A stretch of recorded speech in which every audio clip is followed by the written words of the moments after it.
இன்றைக்கி பூரி கிழங்கு செய்ய போகிறோம். 400 கிராம் கிழங்கு வேக வச்சுக்கலாம். 1/4 கிலோ ஆல் பர்பஸ் மாவு மைதா தான். ஒரு 1/4 கிலோ மைதாவுக்கு பிசைஞ்சு எடுத்துக்குவோம்.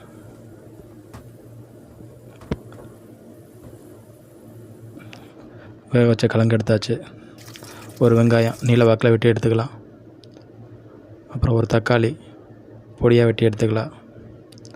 5 பச்சை மிளகாய் கீரி எடுத்துக்கலாம். அரை பூண்டு.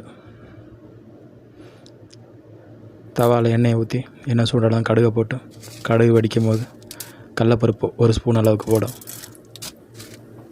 கடலப்பருப்பு கருகிறதுக்கு முன்னாடியே வெட்டி வச்சுருக்க பூண்டு அதை உள்ளே போட்டுக்கலாம். பூண்டு வேகும் போதே கீரி வச்சுருக்க 5 பச்சை மிளகாய் அதை கொஞ்சம் நல்லா வதங்கட்டும். இப்போ நீளமாக வெட்டி வச்சுருக்க வெங்காயத்தை தூக்கி போட்டு வதக்கலாம். வெங்காயம் வதங்கும் போது வெட்டி வச்சுருக்க தக்காளி அதையும் போட்டு வதக்குவோம். இப்போ கலருக்கு வதங்குறதுக்கு தேவையான மஞ்சத்தூளை போட்டு நல்லா கிண்டி விட்டு நல்லா ஒன்று சேர்ந்து வதங்கும் போது அவிச்சு வச்சுருக்க உருளைக்கிழங்கு மசிச்சு அது மேலே கொட்டிக்கலாம். இப்போ உருளைக்கிழங்கு தக்காளி வெங்காயத்தில் நல்லா மசியட்டும்.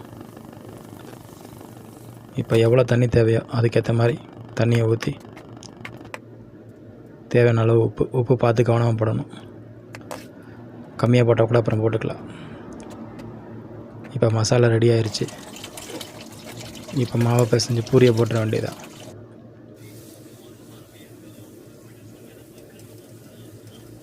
மைதாவில் பூரி விளங்கலை.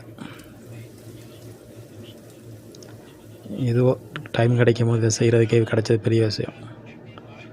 பூரி கிழங்கு ரெடி.